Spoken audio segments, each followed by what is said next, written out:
Like, when did we start to trade pleasure for purpose? When did pleasure become more important than purpose? This is a question that all men, even myself, we have to ask ourselves on a daily basis, because the world doesn't want you to be strong. Like, think about all the different things and all the agendas that the world and the government is pushing nowadays. All this bisexual noise, all this noise about men and not really being the head of the household, all the different agendas that they push. When did the world become so focused on pleasure? They want you to be entertained. They want you to be drunk in the Coliseum. They want you to be distracted. They want you to be distracted by porn, validation, pleasures that do nothing for the soul. But what I want to talk to you today is we have to have a determination to ensure that we have purpose, that we have something more than just instant gratification things that may mean nothing to us at all. Pleasure, it feels good now. But what about what we're giving up to pursue that pleasure? Does it mean that we have to lose ourselves? Does it mean that we have to pursue things that does not matter? I want to talk about in this video why purpose means more and why you should be focused on your purpose instead of instant gratification, something that may only last a minute, a day or so. And while you may be losing your soul in the process, and the reason why I can speak to this is because I know me as a man, flesh and blood, I'm sitting right here in front of you, someone who has to come over pleasure every single day in order to remind myself of what my purpose is. What is my purpose? It's not to be addicted to social media. It's not to be addicted to validation. It's to have a control that temporary pleasure is not worth lasting fulfillment. So what I want to do is really talk about what purpose really feels like. So as you shift from a pleasureful lifestyle to a purposeful lifestyle, listen, purpose, it ain't sexy at all, and it's not comfortable.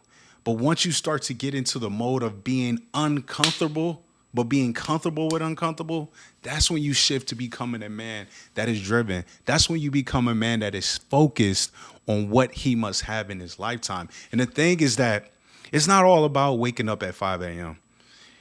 It's not all about working and getting the reward for it. A lot of times the work that you do will be done in the dark. Look at me right now. I'm in my garage. It's 10 o'clock at night while the rest of my house is asleep.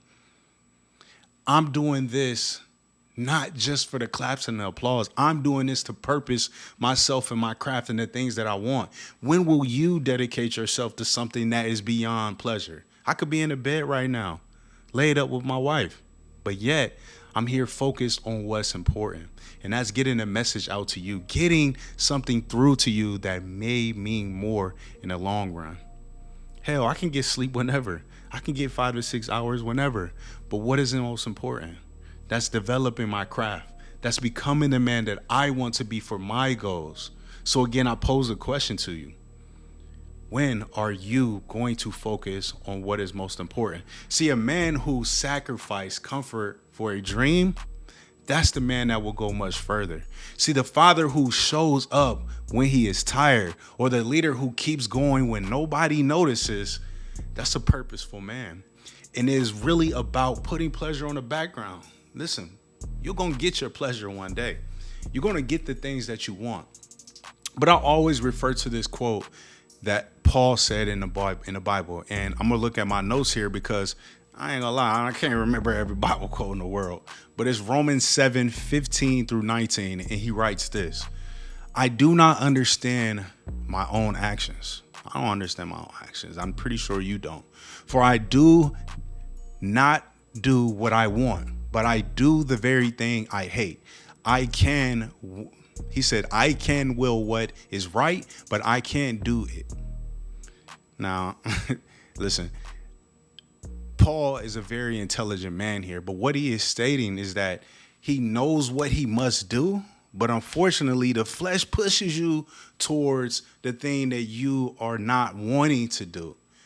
But really what it is it's self-control. It's control over your emotions. It's control over the things that you really want, but yet you shouldn't be doing. And I get it. Even today, I get it. I fall into temptation just like any other man. And I do those things that I do not want to do. But the thing about it is that I get up and I dust myself off and I continue to rise and I continue to reclaim myself and my purpose. So here's what I want you to do. I want you to identify your distractions.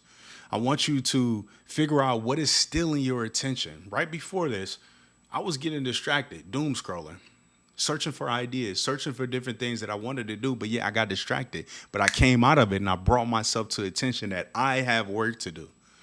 Number 2 is that I want you to rebuild your standards. What is something that you're going to be disciplined on? Now put that over your desire. Your discipline should be more important than your desires. Number 3 is that I want you to serve something bigger than yourself.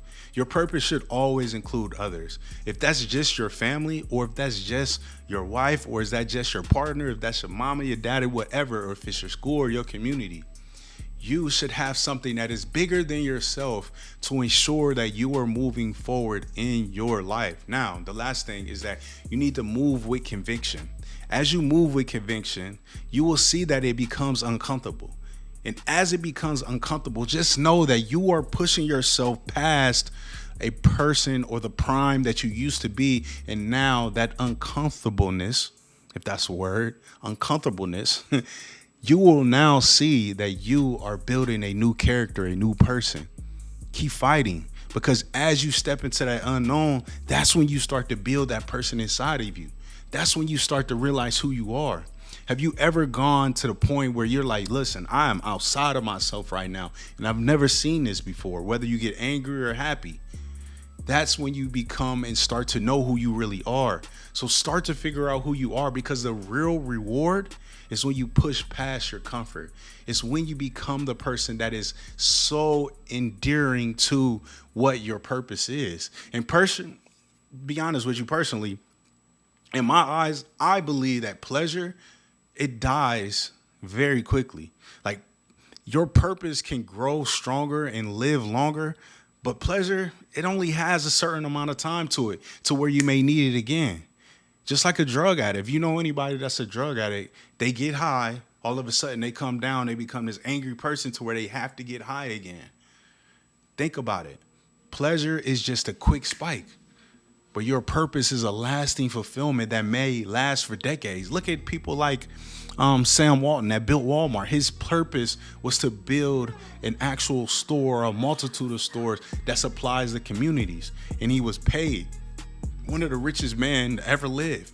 His purpose lives on for generations and continues to move forward. Walt Disney. Think about all of these mega millionaire individuals that have created something that has impacted generations to come and still will create generations to come. What are you trying to build? Steve Jobs with Apple, Phil Knight with Nike. It's so many different companies and so many different people, and they all started with one dream and one purpose, and that's to build something. And right now, as you watch this, you're in a manifestation of me building a purposeful life for myself, a purposeful business to help and inspire generations, not just the one we're currently in, but for more to come. But again, I have skills and things that I have to develop in order to be that person for a multitude of generations.